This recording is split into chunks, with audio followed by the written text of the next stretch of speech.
Oh boy. Alright, let's get this blank show on the road. School sucks. It's not something I enjoy doing. I dread waking up and going to school. That is a problem because I want to learn. So why? Why is it just so exhausting? Is it just me? I wrote this in the middle of my sophomore year when I was sitting in the middle of my classes, bored out of my mind, so frustrated and exhausted. And I mean, you can hear the angst pouring out of the words I'm saying. This kid is not having a good time. I mean, granted, I was listening to stuff like this. But I won't take it. I'll tell everyone my childhood was wasted. I'll share it everywhere how I was educated and insist these pointless things don't stay in school. But nevertheless, my point still stands. But now I'm a senior, so, you know, my stance on school is obviously lightened, right? Not really. I still find school to be boring, frustrating, and, well, exhausting. Even when it's something that I really want to learn about. So here we are. I find myself asking myself the same question that I asked myself 2 years ago. Except this time, I added another question. Why is school like this? And more importantly, what can we do about it?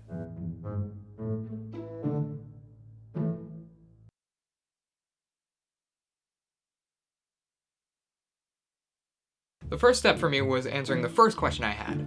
Is it just me? I couldn't be the only one experiencing school like this. I mean, I feel like complaining about school is pretty commonplace among students and even some teachers. So I decided to ask people about it. I interviewed 3 students and 2 teachers who all went to Daniel Hand High School, the high school that I go to. I also, somehow, managed to score interviews with Principal Salutary, former student and current state rep candidate John Michael Parker, and chair of the Madison Board of Education, Katie Stein. I feel like I've met her somewhere or something like that. I chose to just focus on the Madison Public Schools because it's convenient. Those are the schools that I go to. And also because they're a really good starting point when it comes to learning about education as a whole. It's a relatively middle-class school with plenty of privileges, but also a lot of room for improvement. In addition, it has a lot of problems inherited by the educational system that all United States schools follow. So back to my first question. Is it just me, or is school really that infuriating? Looking back at the interviews I got, it seems to be that the answer is, it definitely can be. I would say that I'm a fairly good student, for lack of a better term, but sometimes I feel that I am just so weighed down with work from the classes that aren't even honors or AP. There's definitely holes in my education. This is a particular example, but I feel like I didn't even know who John Lewis was until he died. Now that I've learned about him, I'm like, how did this not come up in history class? Like, this is amazing. There's parts of our history that are completely like glazed over that we should definitely be taught.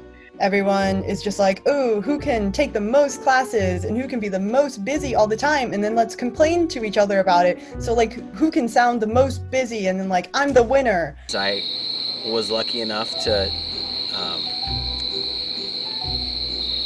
be good at taking tests. The system is really set up for people and not set up for everyone, and I think I lucked out to be one of the people that it was set up for. Yeah, it's like annoyed by like having a lot of homework, I guess, you know, having a lot of intense classes, being expected to do all this, but ultimately I feel like I actually did have some support to get through that. The way that things are scheduled here, we're like spread thin. I'm teaching in this lab, I'm teaching in another lab, where all of our animation classes should really be in one lab. All of our movie making classes should be in one lab. That's a concern for students getting a equal opportunity in the classes. I never realized that people have a deep-seated fear of math. It's visceral. I mean, their heart races when you call on them, and their anxiety is tremendous, and they've been told that they're not good at it, or they've internalized that they're not good at it. Never for a moment when I was thinking about what field I should teach, thought that I was going to have people walking into my room every day that feel that way, regardless of what I do. Both the teachers and students I interviewed pointed out complex and diverse issues relating to the education system that they grew up in or the one that they partake in. So yes, school is frustrating. I guess I have my answer. I don't feel better. Why? What made school this mind-numbing?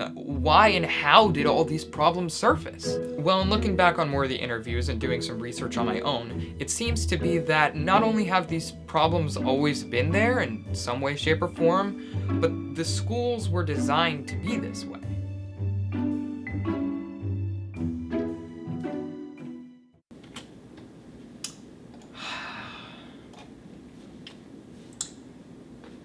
It's tragic, isn't it? Look at me. So young, innocent. I didn't realize I was about to lose footage in a few days. It really is tragic. Hi there, Sam from the future. Yes, shorter hair now, deal with it. Basically, I'm just gonna pick up where we left off, and then we'll go back to the original footage once we actually have original footage. So part 1, standardization.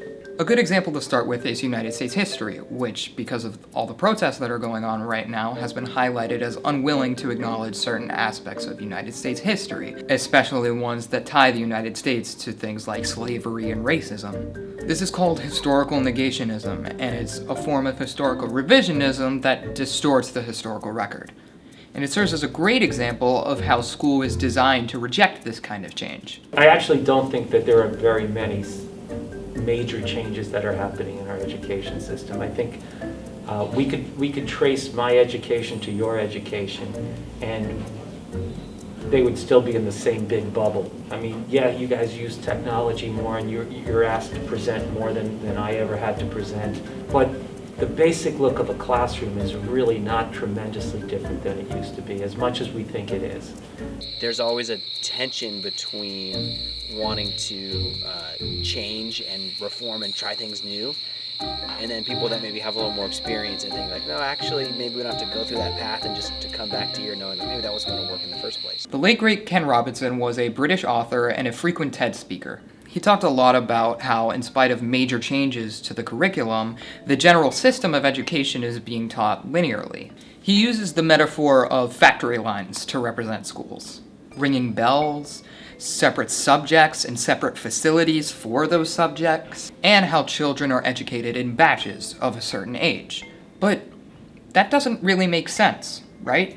Kids aren't prone to learning better if they're surrounded by kids with the same date of birth. Kids can be more prone to learning based on things like the time of day, or whether they're in small groups as opposed to large groups, or even if they're all by themselves. If you're interested in the model of learning, you don't start from this production line mentality. It's essentially about conformity, and increasingly it's about that as you look at the growth of standardized testing and standardized curricula. And it's about standardization. I believe we've got to go in the exact opposite direction. This standardization doesn't just kill creativity, it kills passion.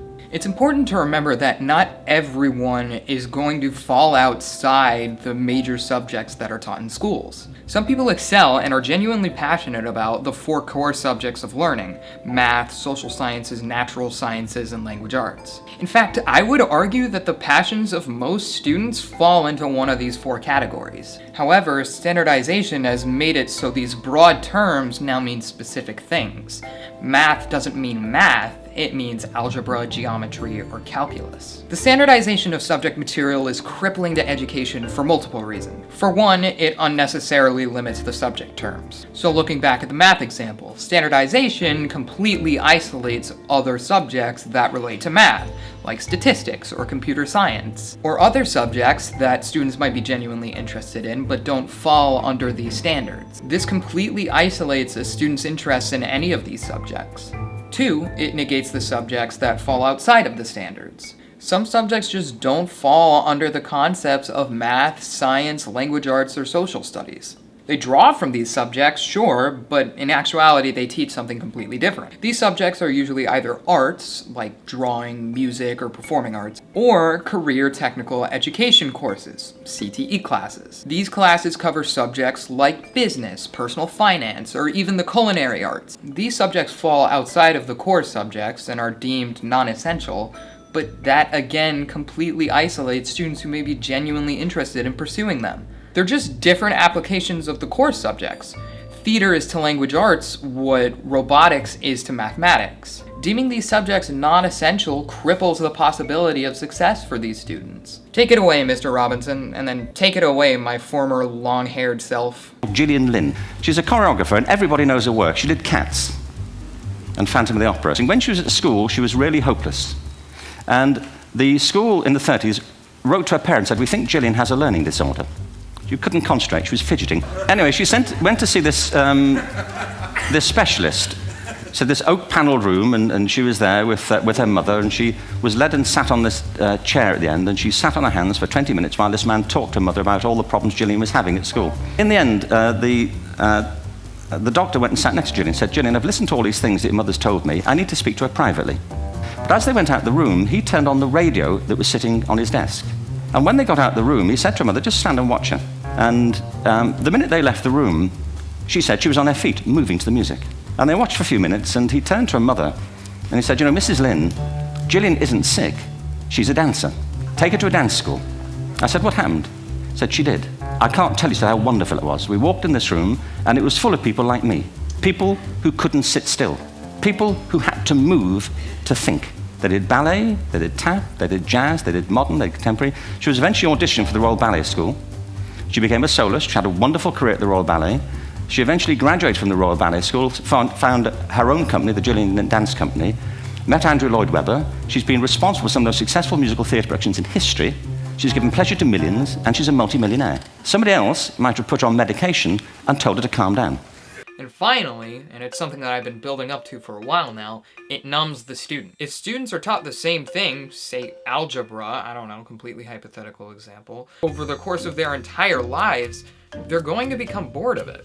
This isn't something wrong with the student, it's just how the brain works. Personally, I feel more exhausted than stressed on any given school day. I understand what's being taught to me because I've been taught it over and over again for the past 12 years of my education. It's mind-numbing. Standardization is crippling student engagement in schools, and it needs to be pushed back against as hard as possible. And even after doing all this research about school and what's wrong, and now that it has a name, I still don't feel better. I feel like school is refusing to change, even though these problems have kind of been known for a while now. So what is changing, and what can I do? As Robinson pointed out, the way to combat standardization is to move in the exact opposite direction. While that seems simple to comprehend, I found myself unable to label exactly what the opposite of standardization is. At first, I thought of standardization as a set of rules, but the opposite of that would be anarchy, which would most likely result in chaos. No.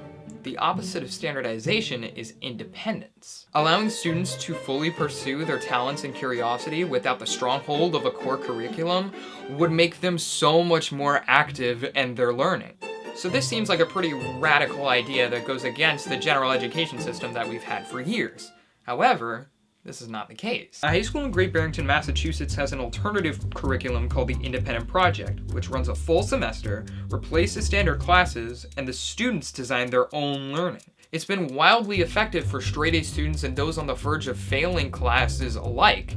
And this isn't an outlier. Schools across the country are adopting a class or an entire curriculum that are very similar to the Independent Project used in Great Barrington. In fact, this very video, the one you're watching right now, is being done in part for a class offered at Daniel Hand High School called the Independent Project. Some schools have like, all right, before you graduate high school, you have to have this portfolio of all your skills.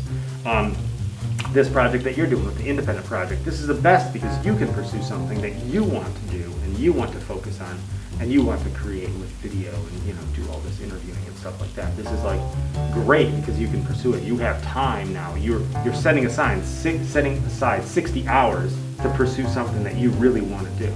So things like this is awesome. I can tell you it's been a priority in Madison to allow for more independent learning. I think we've learned that student-driven initiatives, student-driven curriculum has been influential in engagement for students. As part of our Portrait of a Graduate that the board is working hard on right now, we're trying to make it a staple in our curriculum to have an independent project that students are in charge of and help drive. We've established an independent learning course that is currently an elective but soon to be part of graduate requirement. Students will be able to find their own passion project and be able to see it through fruition. And I think we're seeing, based on the independent project course that we've offered as an elective, that has really inspired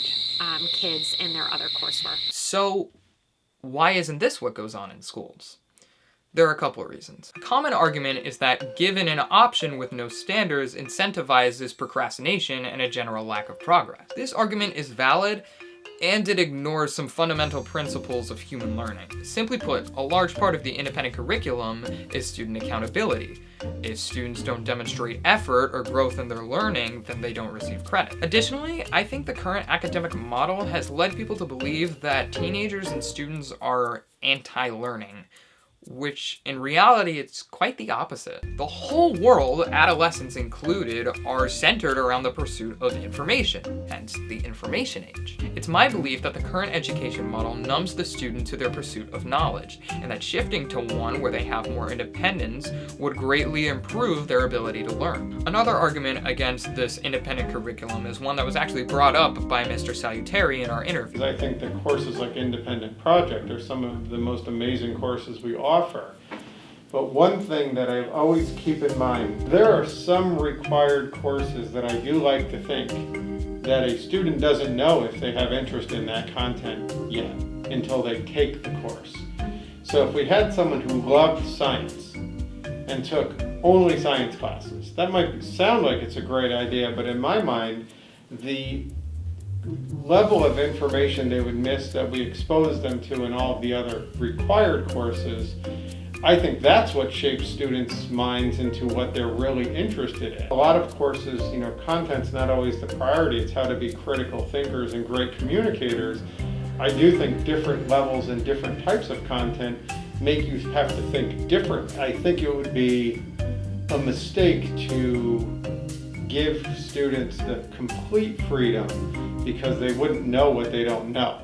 I fully understand the concern of this argument, and a lot of it rings true. If an independent project doesn't reach a subject, it will most likely go unexplored, which could lead students to miss out on something that would genuinely interest them. However, the independent project curriculum has a couple of ways to combat this. For one, it still embodies the four main bodies of learning: math, language arts, social sciences, and natural sciences. However, the way these subjects are approached is totally different. Instead of being presented with a standard subset of information, students are tasked with asking a question relating to the subject, which they will then have to answer within a set period of time. This opens up the subjects and allows students to apply their passions to the four bodies of education, while also retaining a sense of creativity and passion held innately within students. It's also important to consider that these classes are still held in a group setting, with students forming additional questions about the subject matter. This introduces the passions of individuals to other students who may have been unaware of it, hopefully resulting in additional exposure and potential for exploration. A freeform learning system leaves room for a topic that could genuinely interest students to go untouched or unexplained. However, I would argue that a standardized learning system does the exact same thing. Whether one does more than the other, that's up for debate. But I would argue that the independent project allows a student to fully explore a subject while also being introduced to other subjects that may interest them by their peers. Something I was interested to learn more about was the role of a teacher in an independent setting. It's not like we can get rid of teachers entirely, much to the dismay of students across the world. So where do they fit in? Creative Education, a training service for teachers, did a piece about independent learning, more specifically the role of the teacher. A teacher's job in an independent setting is to lead discussions with the students, as well as discuss subjects and impart their personal experiences onto them. This role also strays from the standardized curriculum given to teachers. Instead, each class is influenced by the teacher's experiences, adaptability, and ability to teach learners to learn. Instead of an imparter of knowledge, the teacher becomes a facilitator of learning. One of my biggest issues as a student was the imbalanced power dynamic between student and teacher. It's always put into our brains that teachers always know more than you do, and you should do nothing but listen to them. However, the conversations I've had with teachers where I feel like I've grown the most are the ones where we are both giving our perspectives and experiences and adding them to the discussion. In this way, students gain a much more personal perspective from the teacher,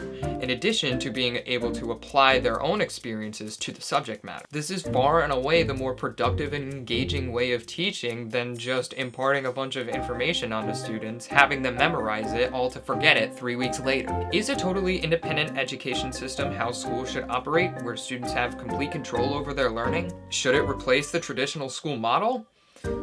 I don't know. Maybe. I think it would be a pretty drastic change to reform the entire K-12 school system to be like that. However, I would argue that a decent chunk, if not all of high school, should be like that. If high school is about preparing students for a post-secondary education or a career or living independently, then why shouldn't school reflect that? An independent learning system isn't the most popular idea right now because it is kind of reevaluating everything we know about a high school education system.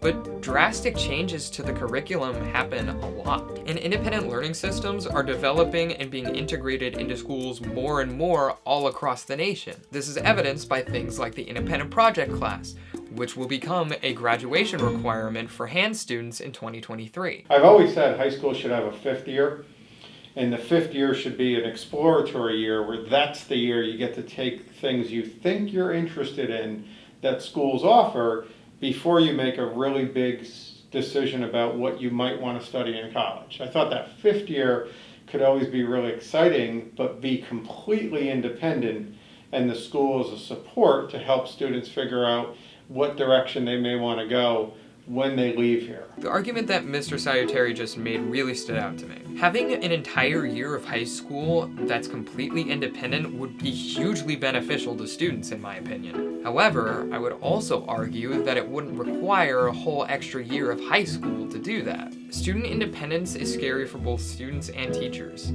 Giving that amount of freedom to students is definitely new, and it can definitely be overwhelming. However, if students are supposed to spend 4 years in high school, I believe that focusing on standardized aspects of education would not be a good use of all that time. It would much further benefit them to be in a system where their education is personalized by what they are interested in.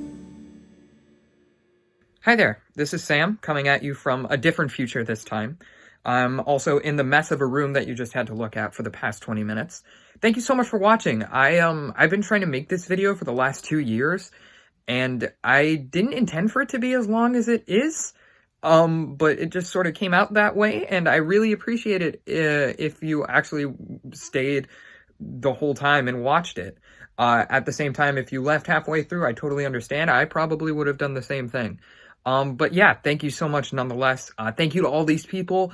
Hopefully they're where I'm pointing.